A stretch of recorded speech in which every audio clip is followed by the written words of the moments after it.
Hello everyone, welcome back to the channel. I am Ajay Rathi and currently I am a second year veterinary student at Sher Kashmir University of Agriculture Sciences and Technology, Jammu.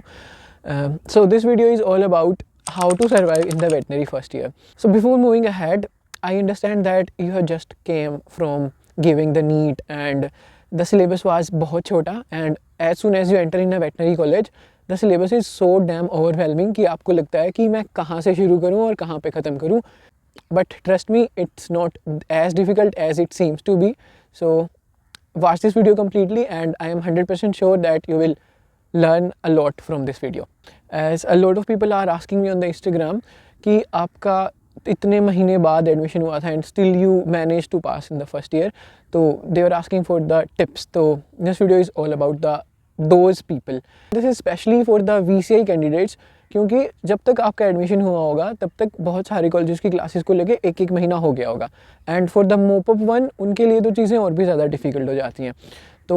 तो ये video पूरी देखना and this will help you a lot to survive in the veterinary first year.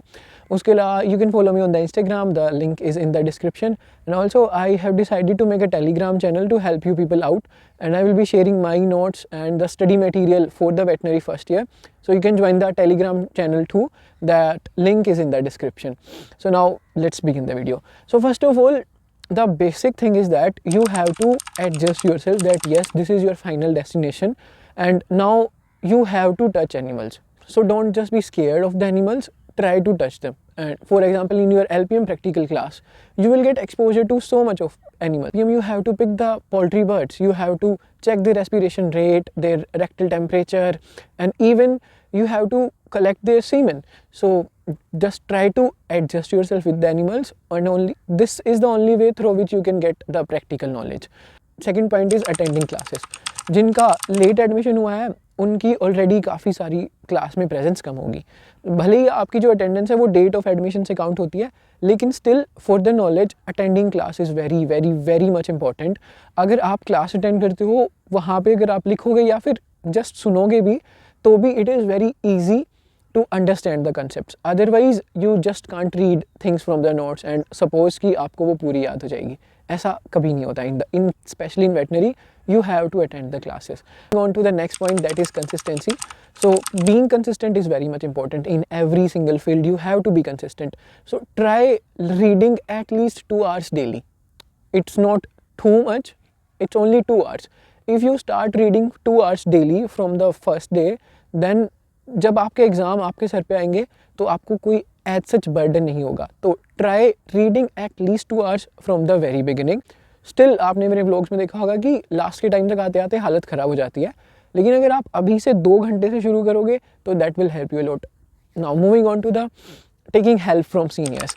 So seniors are amazing in every single medical college or in a veterinary college or in agriculture college. You have to stick to the markings. In veterinary the information is so much huge that आप सारी नहीं याद कर सकते हो. तो you have to stick to the markings. Don't just feel like कि ओ इतने ज़्यादा में से इस पे ही निशान लगाया है तो क्या पता और आ गया तो. लेकिन जो क्या पता है ना आपका, वो जो आना होगा ना एग्ज़ाम में, आप उससे भी अलग हो जाओगे. तो स्टिक टू द मार्किंग्स, क्योंकि सीनियर्स को पता होता है, सीनियर्स को उनके सीनियर ने बताया एंड ये चीज़ बहुत टाइम से चलती आ रही है. So stick to the markings and इसी तरीके से आप ईजिली, थोड़ा रिलेटिवली ईजिली पास कर पाओगे अपना first year. On to the next thing is that attending practicals passionately. So you have to go to labs and there is no point sitting there बिना कुछ किए. तो try doing practical, specially in physiology. You have to test your blood group, you have to test the PCV, you have to test ESR. So do those things passionately and practicals अगर आप initial हर रोज़ करोगे ना आपकी practical class में, तो final exam के time पे बच्चों को इंस्ट्रूमेंट के नाम तक नहीं पता होते हैं.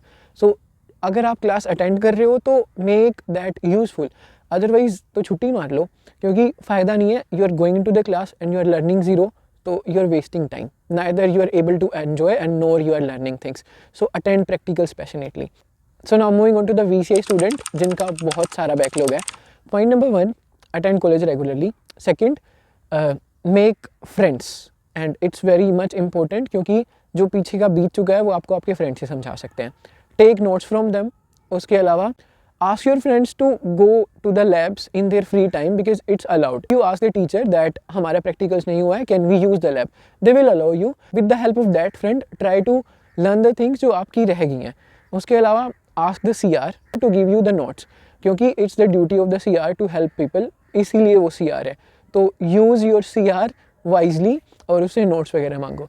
And again the same strategy applies on you too. So अगर आप टाइम टू टाइम करोगे पढ़ाई 2-2 घंटे तो वो चीज़ें मैनेज हो जाएंगी. उसके अलावा I have made a video about books and the reference you should use in the veterinary first year. तो उसके लिए वो वीडियो आ रही होगी इधर इधर कहीं किसी एक आई बटन में, तो आप उसको वहाँ से चेक करें. सिर्फ उन्हीं रिसोर्सेज के ऊपर स्टिक करें अगर आपको कम टाइम में ज़्यादा आउटकम लेना है तो. So this is all for today's video. I hope I help you and if you liked it तो शेयर कर दें, सब्सक्राइब कर दें चैनल को. एंड ऐसा ही इन्फॉर्मेटिव कंटेंट आने वाला है चैनल पे बहुत बहुत बहुत ज़्यादा. तो thank you so much. Keep studying and you will do this definitely.